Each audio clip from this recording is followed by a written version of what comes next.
Good evening, students. So, this is our lecture number 19 of the Bharati Saksha Diniyam 2023. And in this lecture, we are going to cover section 165, 166, 167, which will be read with section 60 clause A and section 64 of Bharati Saksha Diniyam 2023. सो अगर आप मेरे lecture को पहली बार देख रहे हैं तो मैं आपको बता दूं कि जो भी मैं ये लेक्चर्स बनाता हूं इसके नोट्स मैं पैरेलली टेलीग्राम ग्रुप में अपलोड करता हूं। टेलीग्राम ग्रुप का लिंक आपको इस वीडियो के डिस्क्रिप्शन में मिल जाएगा, वहां से ग्रुप को ज्वाइन कर लीजिए। ठीक है, so let's start our discussion. So last lecture में हमने सेक्शन 168 बीएसए की जो डिस्कशन थी उसको कंक्लूड किया। इवन दो अभी हमें इसे आगे भी पढ़ना है, इसे हम कनेक्ट करेंगे सेक्शन 313 सीआरपीसी के साथ and along with that section 311 CrPC.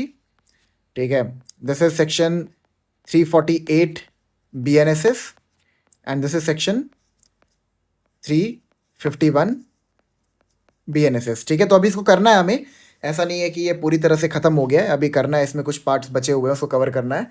ठीक है, सो लास्ट लेक्चर में हमने क्या पढ़ा एक बार रिवाइज कर लेते हैं, then after that will move towards the new topic.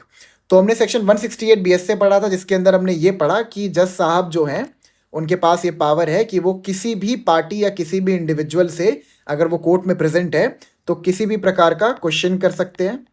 Along with that उनके पास ये भी पावर है कि वो 168 के अंदर किसी डॉक्यूमेंट के प्रोडक्शन का भी ऑर्डर कर सकते हैं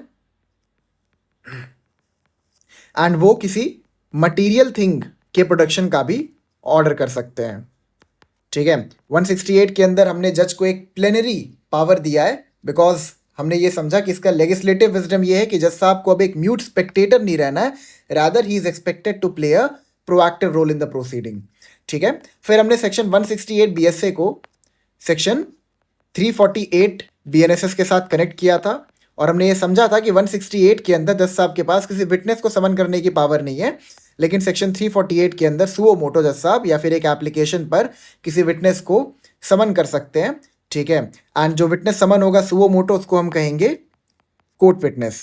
लेकिन जो 348 है इसकी एप्लीकेशन सिर्फ क्रिमिनल ट्रायल पे होती है। तो सिविल ट्रायल के लिए, सिविल प्रोसीडिंग के लिए हमने रेफर किया सीपीसी को और वहां पे हमने ये समझा कि ऑर्डर 16 रूल 14 के अंदर जज साहब के पास ये पावर है कि वो ऑर्डर 16 रूल 14 के अंदर सुओ मोटो किसी भी विटनेस को समन कर सकते हैं एंड ऑर्डर 18 रूल 17 के अंदर उनके पास ये पावर है कि वो किसी भी विटनेस को रीसमन कर सकते हैं एंड उसका री एग्जामिनेशन भी हो सकता है। Is that clear? तो 168 का पिक्चर आपको क्लियर हो गया। इसके साथ में हमने कुछ केस लॉस भी कवर किए थे जहां पे हमने इसको कनेक्ट किया था with section 181 of BNSS and हमने ये भी समझा था कि 168 बीएसए के अंदर जज साहब के ऊपर कुछ रिस्ट्रिक्शंस भी हैं कि वो क्या क्या सवाल नहीं कर सकते। तो हमने समझा था कि प्रिविलेज कम्युनिकेशन के रिगार्डिंग जज साहब कोई भी सवाल नहीं कर सकते, which is provided under section 127 to 136 of BSA, which includes like attorney client relationship, spouse relationship वगैरह वगैरह। ठीक है, उसके बाद जज साहब जो है वो सेकेंडरी एविडेंस प्रोड्यूस करने के लिए नहीं कह सकते until and unless it is allowed by law, मतलब if the primary evidence is dispensed with या फिर प्राइमरी एविडेंस जो है इट इज़ नॉट अवेलेबल। फिर हमने आर्टिकल 20 क्लॉज 3 के प्रोटेक्शन को भी देखा था कि जज साहब जो है वो किसी इंडिविजुअल को इवन क्वेश्चन तो कर सकते हैं बट उसको कंपेल नहीं कर सकते कि वो ऐसे सवाल का जवाब दे जो कि सेल्फ इंक्रिमिनेटरी इन नेचर हो। ठीक है, उसके बाद हमने ये समझा था कि वो इररेलेवेंट फैक्ट के ऊपर क्वेश्चन कर सकते हैं, लेकिन अगर प्रोवाइजो के साथ इस पर्टिकुलर पार्ट को हम लोग पढ़ते हैं तो हमें समझ में आता है कि वो क्वेश्चन कर सकते हैं लेकिन इररेलेवेंट फैक्ट के ऊपर वो जजमेंट बेस नहीं कर सकते। ठीक है, तो आई होप आपको ये पूरी कहानी समझ में आ गई होगी। ठीक है, अब हम लोग आगे बढ़ते हैं और आज के टॉपिक को शुरू करते हैं। So this was the revision of section 168 BS से। अगर आप पहली बार लेक्चर को देख रहे हैं तो इसको अगर आपको डिटेल में देखना है तो प्रीसीडिंग लेक्चर्स को आप देख सकते हैं। ठीक है, so let's start with section 165 of Bharatiya Sakshya Adhiniyam. क्या बोलता है ये? Production of documents. Let's read it. A witness summoned to produce a document shall if it is in his possession or power bring it to court notwithstanding any objection which there may be to its production or its admissibility। ठीक है, let's read it. यहाँ पे क्या बोल रहा है? Section 165 जो है it relates to production of documents, that what would be the procedure when the judge orders the documents to be produce before the court. ठीक है, तो इसका क्लॉज ये कहता है अ विटनेस, ठीक है, जो टर्म यूज हुआ है यहां पर क्या यूज हुआ है, विटनेस। क्या यहां पे पार्टी टर्म यूज हुआ है, नहीं, ठीक है, यहां पे सिर्फ विटनेस की बात हो रही है। A witness summon to produce a document, मतलब ने विटनेस को समन भेज दिया है टू प्रोड्यूस अ डॉक्यूमेंट। मैं आपको एक बात बताता हूं, by virtue of BNSS and CPC, इनमें रिस्पेक्टिव प्रोविजंस हैं इस रिगार्डिंग, जहां पर आप किसी विटनेस को समन भेज सकते हैं to produce a document in the court. ठीक है, अभी उन सेक्शंस को हमें कवर करने की जरूरत नहीं है, बस आप ये बात समझ लीजिए कि सीपीसी के स्कीम के अंदर एंड बीएनएसएस के स्कीम के अंदर there are provisions which deals with this, जहां पर आप किसी विटनेस को समन भेज सकते हैं टू प्रोड्यूस अ डॉक्यूमेंट। ठीक है, and also there are some provisions through which you can search a document, अगर वो डॉक्यूमेंट मिल नहीं रहा है तो। ठीक है, तो यहां पर कह रहा है witness summon to produce a document shall, it is mandatory, it is mandatory upon the witness if he is summoned to produce the document. Why it is mandatory? Because the term shall has been used under section 165. If it is in his possession or power, अब यहां पे दो term use हुए हैं, possession और power. ठीक है, possession का मतलब क्या होता है, इमीडिएट पोजेशन। ठीक है, मतलब कि वो जो पर्टिकुलर डॉक्यूमेंट है वो उसके इमीडिएट पोजीशन में, मतलब उसके पास है, उसके बॉडी के पास है, या फिर उसके लाइक आस पास ही है, ऐसे आप समझ लो। ठीक है, लेकिन जब लोग बात करते हैं पार की, तो इसका मतलब यह है कि वो डॉक्यूमेंट उसके इमीडिएट पोजीशन में नहीं है, मतलब उसके एकदम पास में नहीं है, लेकिन उस डॉक्यूमेंट को एक्सेस करने की जो पावर है वो उस पर्टिकुलर विटनेस के पास ही है, मतलब वो है, वो उसको एक्सेस कर सकते हैं एंड एक्सेस करके उसको डॉक्यूमेंट को कोर्ट में प्रोड्यूस कर सकता है। तो यहाँ पे क्या कह रहा है, a witness summon to produce a document shall if it is in his possession और power bring it to court. Mandatory है कि आप उसे कोर्ट में लेके आएंगे ही आएंगे डॉक्यूमेंट को, notwithstanding any objection which there may be to its production or to its admissibility. अब देखिए यहाँ पर ये जो सेक्शन 165 है ये बोलता है कि जज साहब ने अगर किसी भी डॉक्यूमेंट को प्रोड्यूस करने का ऑर्डर दिया है, समन भेजा है कि आप इस डॉक्यूमेंट को प्रोड्यूस करो। ठीक है, अब हो सकता है कि वो जो पर्टिकुलर डॉक्यूमेंट है it may fall under section 127 to 136. The document may relate to an attorney client relationship, है कि नहीं, there can be a possibility. Now अगर वो किसी ऐसे एम्बिट में भी फॉल करता है जहां पर वो पर्टिकुलर डॉक्यूमेंट एडमिसिएबल नहीं होगा, या फिर उसके पर्टिकुलर प्रोडक्शन को लेके ऑब्जेक्शन रेस किया जा सकता है, तब भी अगर वो ऐसे किसी एक्सेप्शन में भी फॉल करता है तब भी आपको वो डॉक्यूमेंट कोर्ट में प्रोड्यूस करना पड़ेगा। समझ में आया सेक्शन 165 क्या कहता है? ये कहता है कि अगर किसी विटनेस को समन किया गया है कि आप एक डॉक्यूमेंट को प्रोड्यूस करिए, तो it is mandatory upon the witness कि उसको वो डॉक्यूमेंट प्रोड्यूस करना पड़ेगा। ठीक है, अगर वो डॉक्यूमेंट उसके पोजेशन या फिर पार में है तो। ठीक है, नॉट विस्टैंडिंग मतलब यहां पर हम लोग क्या कह रहे हैं, इसको हम लोग एक ओवर राइटिंग इफेक्ट दे रहे हैं, और हम यहां पे ये कह रहे हैं कि इवन दो उस डॉक्यूमेंट के प्रोडक्शन को लेके कोई ऑब्जेक्शन हो सकता है, ठीक है, या फिर वो पर्टिकुलर डॉक्यूमेंट जो है वो इनएडमिसिबल हो सकता है बाय लॉ, मतलब लॉ ने उसको डिक्लेयर किया है कि ये पर्टिकुलर डॉक्यूमेंट जो है इसको एज एन एविडेंस आप एडमिसिबल नहीं करोगे, तब भी नॉट विस्टैंडिंग हम इसको ओवरराइड कर रहे हैं, अगर ये प्रॉब्लम है तब भी आप उस डॉक्यूमेंट को प्रोड्यूस करोगे। समझ में आ गया आपको? अच्छा देखिए यहाँ पे टर्म जो यूज हुआ है वो हुआ है विटनेस हुआ है। अगर मान लो पार्टीज को कहना है किसी डॉक्यूमेंट को प्रोड्यूस करने के लिए, तो हम कहां से बोलेंगे, हम सेक्शन 168 के पावर को यूज करेंगे, क्योंकि 168 के अंदर जो पावर है वो बहुत ही एब्सोल्यूट फॉर्म में है, और वहां पे किसी पार्टी को भी डायरेक्शन दिया जा सकता है कि आप डॉक्यूमेंट को प्रोड्यूस करो। ठीक है, और पार्टी भी जो है वो ये नहीं कह सकती कि इस डॉक्यूमेंट को आप प्रोड्यूस करने के लिए कह रहे हो ये इनएडमिसिबल बाय लॉ है, या फिर देयर आर सम और लाइक दे विल और they try to raise any objection regarding the production of the document, they can not do so. ठीक है, तो पार्टीज को प्रोडक्शन के लिए 168 में कहा जा सकता है। ठीक है, और विटनेसेस के प्रोडक्शन के लिए, विटनेसेस को प्रोड्यूस करने के लिए बीएनएसएस और सीपीसी के अंदर कहा जाता है। ठीक है, so a witness summon to produce a document shall if it is in his possession or power bring it to court notwithstanding any objection which there may be to its production or its admissibility. ठीक है, now let's read the proviso. Provided that the validity of any such objection shall be decided by the court. यहां पर क्या कह रहा है, बहुत ही ध्यान से मेरी बात को समझिएगा। 165 एक जनरल रूल ये देता है कि अगर आपको किसी डॉक्यूमेंट को प्रोड्यूस करने के लिए समन भेजा गया है तो it is mandatory upon you कि आप उस डॉक्यूमेंट को प्रोड्यूस करो। अब देयर इज अ पॉसिबिलिटी कि that particular document is inadmissible in law, या फिर the party raised objection to such production of document. तो प्रोवाइजो इसका ये कहता है, प्रोवाइजो ये कहता है कि जो जज साहब हैं, जज साहब डिसाइड करेंगे कि वो जो पर्टिकुलर डॉक्यूमेंट है वो इनएडमिसिबल है या फिर जो ऑब्जेक्शन रेज किए गए पार्टी के द्वारा उसको सस्टेन किया जा सकता है कि नहीं। अब यहां पर ये समझना बहुत इंपॉर्टेंट है कि इवन दो वो particular document later turned out to be inadmissible, तब भी हम उसको प्रोड्यूस क्यों करवा रहे हैं। ध्यान से आप मेरी बात को समझिएगा। जो इसका लेजिस्लेटिव विजडम है 165 का, वो क्या कहता है, वो ये कहता है कि देखो एक डॉक्यूमेंट है वो बहुत एसेंशियल है किसी मैटर को एडजुडिकेट करने के लिए। अब जज साहब चाहते हैं कि वो डॉक्यूमेंट कोर्ट में आए, पार्टी ऑब्जेक्शन रेज करती है और कहती है कि पर्टिकुलर डॉक्यूमेंट जो है वो इनएडमिसिबल है। लाइक उसने कह दिया कि ये तो क्लाइंट और अटॉर्नी का रिलेशनशिप है, तो आप इसको कोर्ट में कैसे प्रोड्यूस करवा सकते हो। तो जज साहब वहां पे क्या बोलेंगे, आप एक काम करो, आप पहले डॉक्यूमेंट को लेके आ जाओ, फिर उसके बाद जब वो डॉक्यूमेंट मेरे पोजेशन में आ जाएगा, जब वो कोर्ट के रिकॉर्ड में आ जाएगा, तो उसके बाद मैं डिसाइड कर लूंगा कि ये पर्टिकुलर डॉक्यूमेंट जो है वो इनएडमिसिबल है कि नहीं है।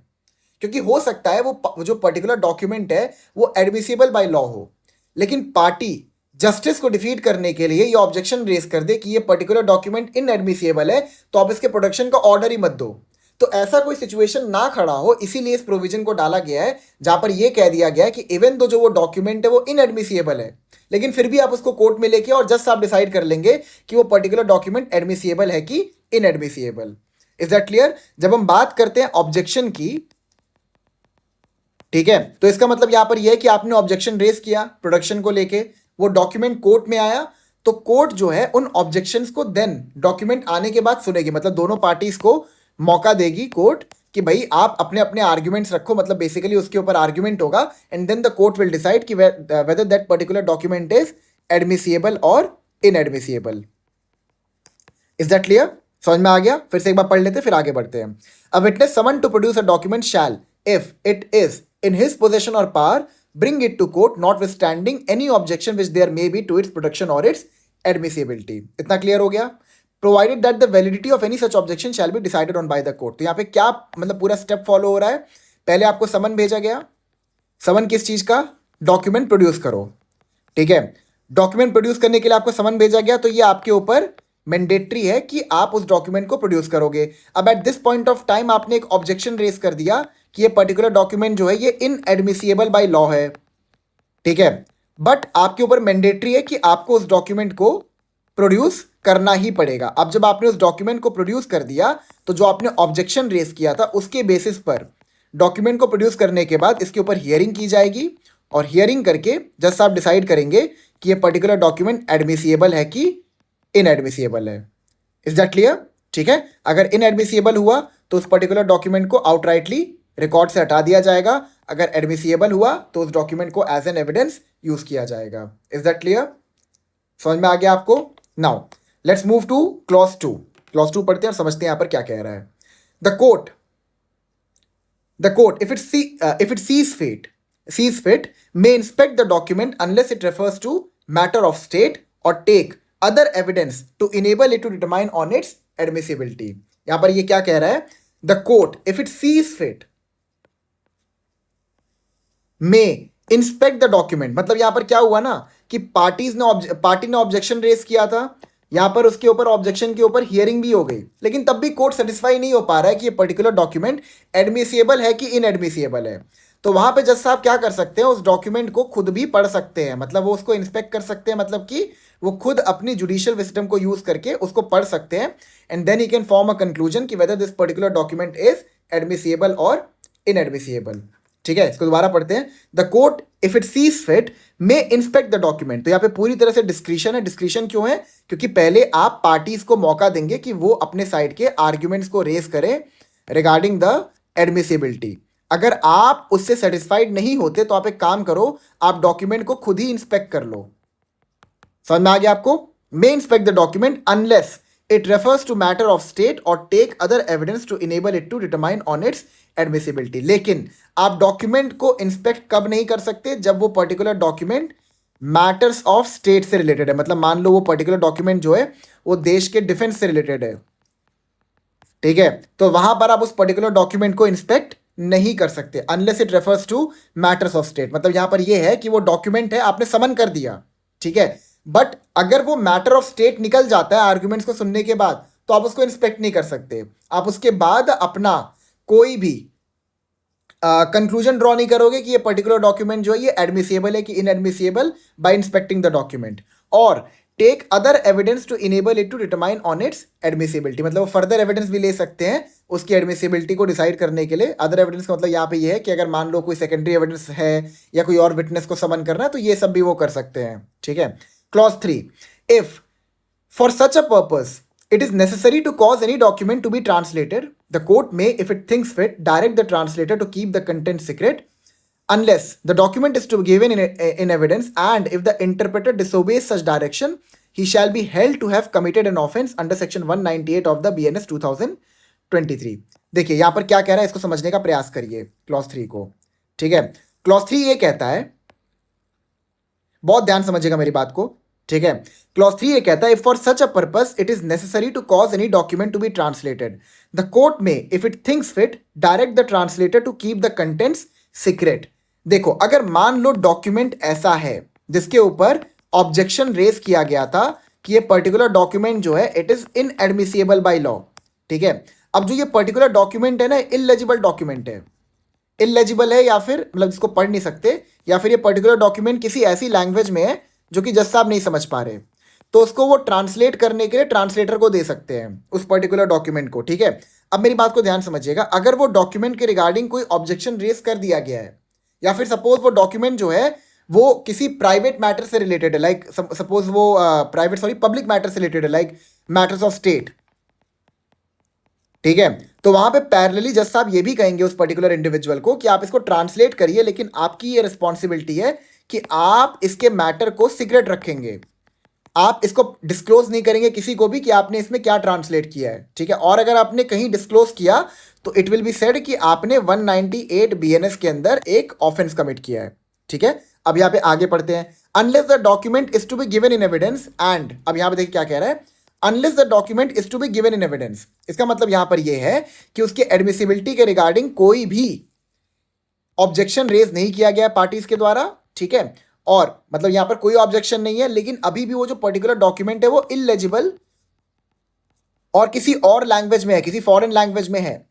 ठीक है। तो यहां पर अगर वो पर्टिकुलर डॉक्यूमेंट को ट्रांसलेट करने के लिए भेजा जाता है और वहां पर जो ट्रांसलेटर है उस पर्टिकुलर डॉक्यूमेंट को कहीं पर रिवील कर देता है, तब उसने कोई भी ऑफेंस कमिट नहीं किया। लेकिन अगर कोई ऐसा डॉक्यूमेंट है जो पब्लिकली नहीं डिस्क्लोज किया जा सकता और उसको ट्रांसलेट करने के लिए भेजा गया था, और वो अगर ट्रांसलेटर किसी को भी डिस्क्लोज करता है, तो it will be said that उसने 198 बीएनएस के अंदर ऑफेंस कमिट किया है। बट अगर कोई ऑब्जेक्शन नहीं है डॉक्यूमेंट के रिगार्डिंग, बट वो डॉक्यूमेंट ट्रांसलेटेड नहीं है, उसको ट्रांसलेट करने की आवश्यकता है, वहां पर ट्रांसलेट करने के लिए दिया जा रहा है और ट्रांसलेटर किसी के सामने भी उसके कंटेंट्स को रिवील करता है, तो वहां पर उसके अगेंस्ट में कोई भी क्रिमिनल लाइबिलिटी अराइज नहीं होगी। 165 क्लियर हो गया। Last, provided that no court shall require any communication between the ministers and the president of India to be produce before it, ठीक है। ये जो लास्ट प्रोवाइजो है सिंपली ये कहता है कि जो भी मिनिस्टर्स और प्रेसिडेंट के बीच में जो भी ऑफिशियल कम्युनिकेशन हुआ है, उसके रिगार्डिंग जो ऑफिशियल कम्युनिकेशन जिस भी प्रकार से होता है, उन डॉक्यूमेंट्स को कोर्ट प्रोड्यूस नहीं करवा सकता, ठीक है। ऐसा क्यों? Because of article 50 of the Indian constitution which relates to separation of power, ठीक है। जुडिशरी जो है वो एग्जीक्यूटिव के फंक्शन में इंटरफेयर नहीं कर सकता, सेम जो एग्जीक्यूटिव है वो जुडिशरी के फंक्शन में इंटरफेयर नहीं कर सकता। तो जो सेपरेशन ऑफ पावर का प्रिंसिपल है उसको यहाँ पे इनकॉर्पोरेट किया गया और कहा गया है कि मिनिस्टर और प्रेसिडेंट के बीच में जो भी कन्वर्सेशन है उसमें आप बिल्कुल भी टांग नहीं अड़ाओगे, उन डॉक्यूमेंट्स को आप कोर्ट में प्रोड्यूस नहीं कर सकते। Is that clear? ठीक है, ओके। नाउ सेक्शन 166, तो सेक्शन 166 को हम लोग section 60 clause a and section 64 के साथ पढ़ते हैं। आइए इसको पढ़ते हैं। Giving as evidence of document called for and produced on notice, when a party calls for a document which he has given the other party notice to produce, and such document is produced and inspected by the party calling for its production, he is bound to give it as evidence if the party producing it requires him to do so। कुछ समझ नहीं आया होगा आपको। अब आइए 60 को पढ़ते हैं पहले, ठीक है। Cases in which secondary evidence relating to documents may be given. Secondary evidence may be given of its existence, condition और contents of a document in the following cases. Secondary evidence हम कब दे सकते हैं, ये section 60 हमें बताता है. Clause A इसका पढ़ते हैं.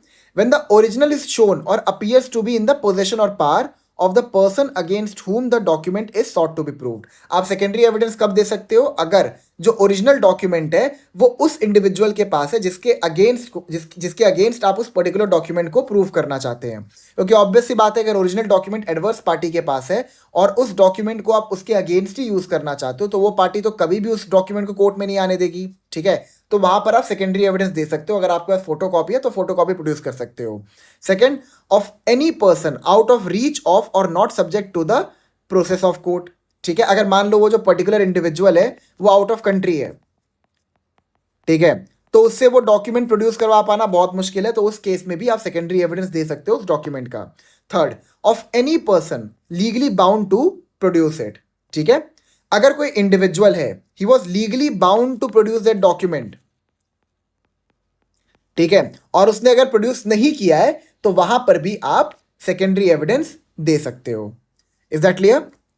ठीक है, अब इसका जो ये लास्ट पार्ट है क्या कहते हैं, and when after the notice mention in section 64 such person does not produce it. लेकिन अब मान लो यहां पर ऊपर के कोई 3 कंडीशन नहीं है, लेकिन आपने 64 के अंदर एक नोटिस सर्व किया और उस नोटिस को सर्व करने के बाद भी उस इंडिविजुअल ने ओरिजिनल प्रोड्यूस नहीं किया, तो भी आप सेकेंडरी एविडेंस दे सकते हो, अगर ऊपर के 3 कंडीशन सेटिस्फाई नहीं हो रहे तब भी. ठीक है, अब एक बार 64 पढ़ते हैं एंड इसको कनेक्ट करते हैं 60 के साथ. Section 64, rules as to notice to produce. Secondary evidence of the contents of the documents referred to in clause A of section 60 shall not be given unless the party proposing to give such secondary evidence has previously given to the party in whose possession or power the document is or to his advocate or representative such notice to produce it as it prescribed by law. And if no notice is prescribed by law, then such notice as the court considers reasonable under the circumstances of the case. देखिए section 64 क्या कहता है कि अगर आपको secondary evidence produce करना है, ठीक है, लेकिन आपको यह पता है कि प्राइमरी एविडेंस किसके पोजीशन में है, तो आपको क्या करना पड़ेगा, पहले आपको एक नोटिस सर्व करना पड़ेगा. नोटिस आपको किसको सर्व करना पड़ेगा, इधर आप उस पार्टी को सर्व करो जिसके पास वो डॉक्यूमेंट है, या तो उसके एडवोकेट को करो.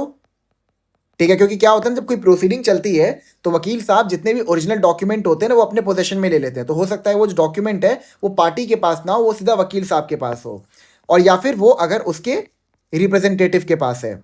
ठीक है, तो अगर आपको सेकेंडरी एविडेंस प्रोड्यूस करना है कोर्ट में, लेकिन आपको पता है कि प्राइमरी एविडेंस किसके पोजीशन में है, तो पहले आप क्या करोगे, आप पहले नोटिस सर्व करोगे. ठीक है, अब नोटिस का जो फॉर्मेट होगा या तो ये लॉ के द्वारा प्रिस्क्राइब्ड होगा, और अगर लॉ के द्वारा प्रिस्क्राइब नहीं है नोटिस का फॉर्मेट, तो वहां पर कोर्ट डिसाइड करेगा कि नोटिस आपको कैसे सर्व करना है. Is that clear? समझ में आ गया? दोबारा पढ़ लेते हैं. Secondary evidence of the contents of the document referred to in clause A of section 60 shall not be given unless the party proposing to give such secondary evidence has previously given to the party in whose possession of power the document is, or to his advocate or representative such notice to produce it as is prescribed by law.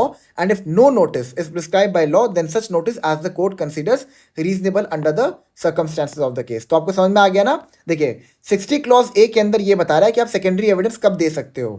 60 clause A जो है वो उन situation से deal करता है जहां पे आपको पता है कि ओरिजिनल कॉपी किसके पास है. ठीक है, ठीक है, और अगर इनमें से किसी के पास भी है तो वहां पर आप सेकेंडरी एविडेंस दे सकते हो. 64 उस सिचुएशन की बात करता है जहां पे आपको पता है कि प्राइमरी डॉक्यूमेंट किसके पास है और आपको सेकेंडरी एविडेंस देना है, तो पहले आप क्या करोगे, जिसके पास है उसको आप एक नोटिस सर्व करोगे. ठीक है, नोटिस सर्व करने के बाद ही आप सेकेंडरी एविडेंस दे सकते हो. It is a procedure of law. अगर आप डायरेक्टली सेकेंडरी एविडेंस पर रिलाय करते हो, इवन दो अगर आपका डॉक्यूमेंट नहीं है, किसी और के पास है और आप नोटिस सर्व नहीं कर रहे, तो वहां पर कोर्ट उस सेकेंडरी एविडेंस को रिजेक्ट कर देगी. Provided that such notice shall not be required in order to render secondary evidence admissible in any of the following cases or in any other case in which the court thinks fit to dispense with it. क्या कह रहा है proviso? It is an exception to the general rule provided that such notice shall not be required in order to render secondary evidence admissible in any of the following cases or in any other case in which the court thinks fit to dispense with it. मतलब यहाँ पर ये कह रहा है proviso, ये तो एक तो देखो नीचे ये कुछ यहाँ पे सिचुएशन दिए हैं जहां पर आपको नोटिस सर्व करने की आवश्यकता नहीं है, एंड अलॉन्ग विद दैट हमने कोर्ट को यहाँ पर और भी पावर दिया है कि इन सिचुएशंस के बाहर भी अगर कोई सिचुएशन है जहां पे नोटिस सर्व करने की रिक्वायरमेंट नहीं दिख रही है, तो कोर्ट अगेन नोटिस सर्व करने के रिक्वायरमेंट से डिस्पेंस ऑफ कर देगी। आइए पढ़ते हैं सिचुएशंस को। Clause A, when the document to be prove it's is itself a notice. जिस डॉक्यूमेंट को आप प्रूव करना चाहते हो कोर्ट में, ठीक है, जिस डॉक्यूमेंट का आप सेकेंडरी एविडेंस देना चाहते हो, वो डॉक्यूमेंट खुद में ही एक नोटिस है। जैसे फॉर एग्जाम्पल आपने किसी को नोटिस भेजा था फॉर रिकवरी ऑफ मनी, अब आप उसी डॉक्यूमेंट को कोर्ट में प्रोड्यूस करवाना चाहते हो, तो यहां पर ये जो नोटिस है, ठीक है, इसका ये हाँ, अगर ये कोई नोटिस है, ठीक है, तो यहां पर आप डायरेक्टली उसे सेकेंडरी एविडेंस दे सकते हो। यहां पर आपको कोई भी नोटिस सर्व करने की आवश्यकता नहीं है। Clause B, when from the nature of the case the adverse party must know that he will be required to produce it.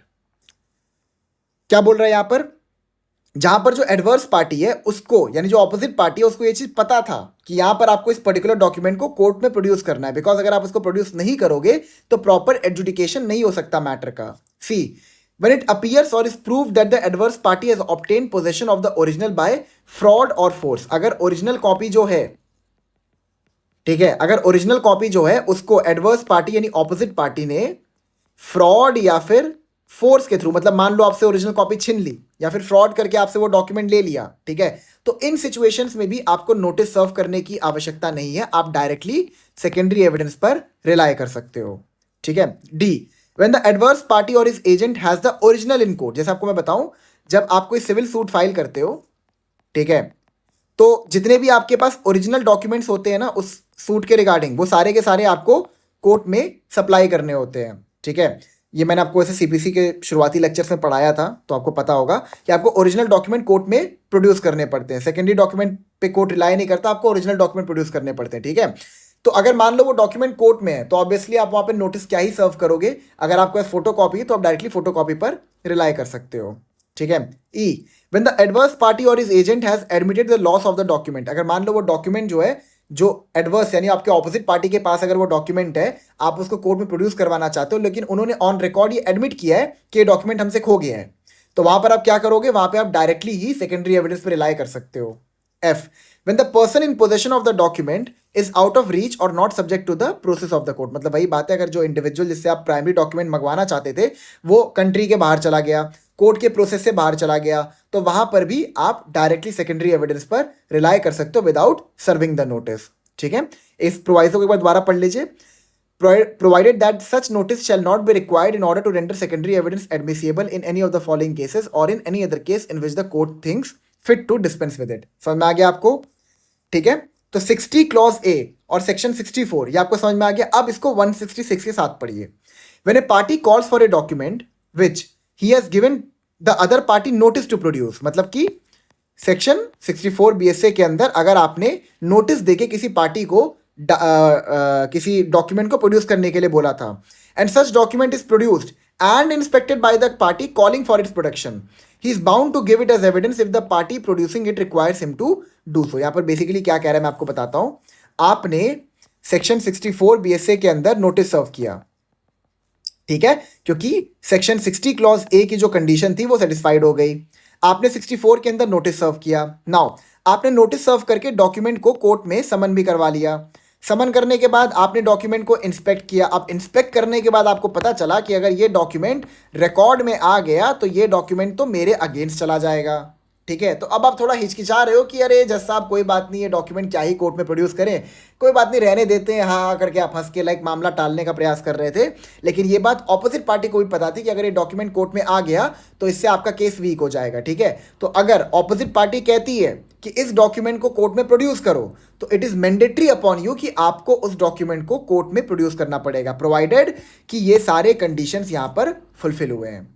अगर इनमें से एक भी कंडीशन फुलफिल नहीं हुआ है तो 166 जो है वो पिक्चर में नहीं आएगा। मतलब पहले 60 क्लॉज ए के अंदर आपको चेक करना पड़ेगा कि वो सेकेंडरी एविडेंस में फॉल करता है कि नहीं, फिर 64 के अंदर आप चेक करोगे कि आपने नोटिस सर्व किया है कि नहीं। ठीक है, उसके बाद अगर डॉक्यूमेंट आपने समन कर लिया है नोटिस सर्व करके और आपने उसको इंस्पेक्ट कर लिया है, तो वहां पर अगर ऑपोजिट पार्टी कहती है, एडवर्स पार्टी कहती है कि इसको रिकॉर्ड में लेके आओ, तो आपको मैंडेटरली रिकॉर्ड में उसको लाना पड़ेगा, एज एन एविडेंस उसको यूज करना पड़ेगा। 167, using as evidence of document production of which was refused on notice। When a party refuses to produce a document which he has had notice to produce, he cannot afterwards use the document as evidence without the consent of the other party or the order of the court। देखिए यहाँ पर क्या कह रहा है, बहुत ही important है। आपने क्या किया, आपने सेक्शन 64 बीएसए के अंदर नोटिस को सर्व किया, ठीक है। ऑपोजिट पार्टी ने क्या किया, एडवर्स पार्टी ने क्या किया, नोटिस के सर्व होने के बाद डॉक्यूमेंट को प्रोड्यूस करने से मना कर दिया, ठीक है। अब अगर बाद में आप इस डॉक्यूमेंट पे रिलाय करना चाहते हो तो आपको कोर्ट रिलाय नहीं करने देगी, ठीक है, until and unless the opposite party consent to the same और the court orders कि यहां पर इस डॉक्यूमेंट को आप रिलाय कर सकते हो। समझ में आया? दोबारा पढ़ते हैं। When a party refuses to produce a document which he has had notice to produce, he cannot afterwards use the document as evidence without the consent of the other party or the order of the court। मतलब यहां पर simply यही कह रहा है कि आपको notice दिया, नोटिस से हमने कहा कि आप इस डॉक्यूमेंट को प्रोड्यूस करो, आपने डॉक्यूमेंट को प्रोड्यूस नहीं किया, आपने मना कर दिया प्रोड्यूस करने से, तो आफ्टरवर्ड्स आप उस डॉक्यूमेंट को यूज नहीं कर सकते एज एन एविडेंस, ठीक है, until unless you receive the consent of the party or the court orders। समझ में आ गया आपको? इसका इलस्ट्रेशन पढ़ते हैं and then we will conclude our lecture, ठीक है। आपको पैटर्न समझ में आ रहा है ना कि मैं किस पैटर्न से पढ़ा रहा हूं?